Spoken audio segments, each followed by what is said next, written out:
Hello po! Ito pong muli si Nanette ng Net Cooking. Ngayong araw na ito ay magluluto po tayo ng bopis. At ito po ang ating mga kakailanganin. Ang gagamitin ko po dito ay yung pork lungs or baga, then pork heart o yung puso. Ang ginawa ko po dito sa baga at puso ng baboy, i-binoiled ko sa boiling water na may asin, then drain. Then after that, hiniwa ng maliliit. I-binoiled ko lang o binanlian sa kumukulong tubig na may asin. Then gagamit din po tayo dito ng pork liver. Then igigisa po natin itong ating bopis sa minced garlic, onion, tomatoes. Gagamit din po tayo dito ng carrots. Then red bell pepper. At medyo spicy po itong gagawin nating bopis, kaya gagamit po ako dito ng hot chili pepper o yung siling labuyo. Meron din po tayo ditong bay leaves, ground black pepper and salt. At kakailanganin din po natin ng vinegar dito sa ating bopis. Siyempre, kakailanganin po natin ng water at cooking oil. Okay, mag-start na po tayo sa pagluluto po natin sa ating bopis. Okay. Then ngayon, ang una po natin gagawin o first step na gagawin natin, maglalagay lang po tayo dito ng 1 tablespoon of cooking oil dito sa ating wok or kawali. Igigisa po natin yung ating bopis. Lagay po natin ng garlic.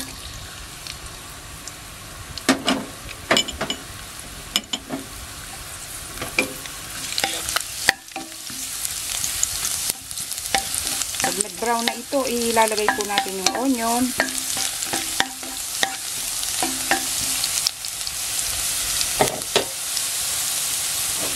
Then, add po natin ang ating onion.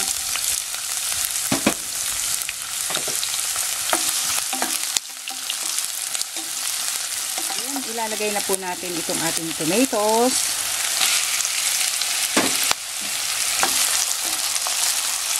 Lulutuin lang po natin itong tomatoes, then i-add natin yung ating pork. Okay.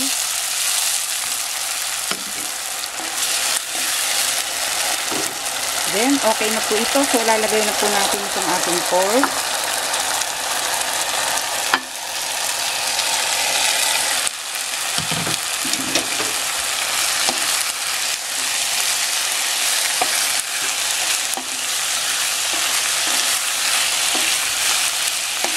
Haluin lang nating mabuti.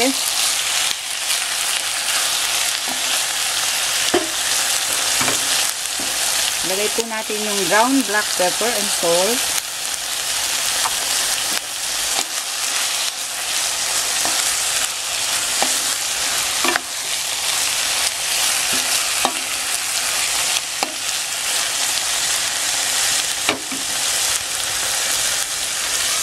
Then, okay, lagyan po natin ng cover at pabayaan lang natin mag-simmer ng konti before nating lagyan ng vinegar at saka ng water.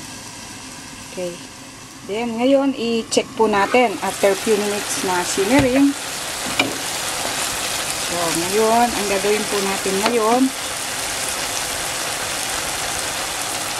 lalagyan po natin ng water.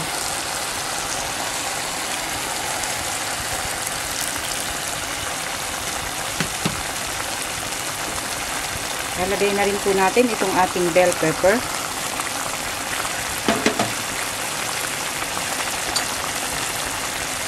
Yung ating chili pepper o yung siling labuyo at saka yung luya, bay leaf.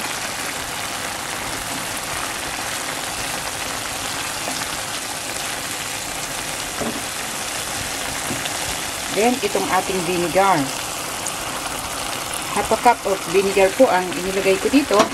Kung matabang siya, mamaya titingnan natin pag matabang, then pwede tayong mag-add ng vinegar, salt, at kung ano pa ang dapat natin i-add dito.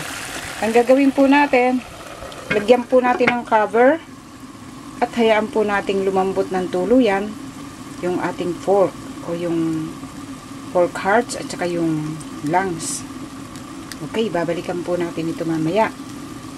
Lulutuin po natin ito sa vinegar. Kumbaga, para natin siyang ipinapaksiw sa vinegar.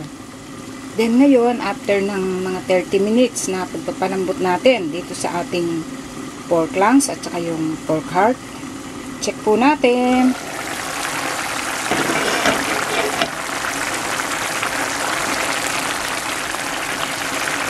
Then, palagay ko, okay na to. Then ngayon, ilalagay po natin itong ating pork liver.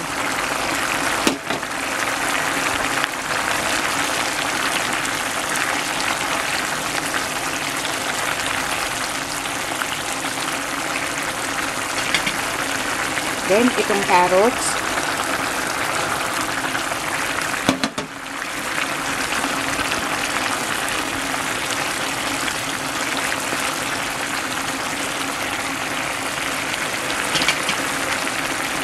Then, lagyan po natin ulit ng cover. Hayaan natin lumambot yung carrots at maluto yung pork liver. Okay. Then ngayon, after 5 minutes na simmering, after nating mailagay yung pork liver, saka yung carrots, i-check po natin. Then ngayon, okay na to. Kasi ako, ang ginagawa ko, tinatanggal ko lang itong ginger. Hindi ko ito inilalagay o isinasama pag isiniserve itong bopis. Kaya tinatanggal ko siya. Kaya hindi ko siya hinihiwa ng maliliit. Then, okay na po ito. So, i-turn off na po natin ang heat. Then, pwede na po natin itong iserve at kainin. Then, ngayon, ito po ang kinalabasan sa pagkakaluto po natin sa ating bopis. Sana po nagustuhan nyo ang pagkakaluto po natin sa reseping ito. Marami pong salamat. Ito pong muli si Nanette ng Net Cooking. Thanks po. Bye!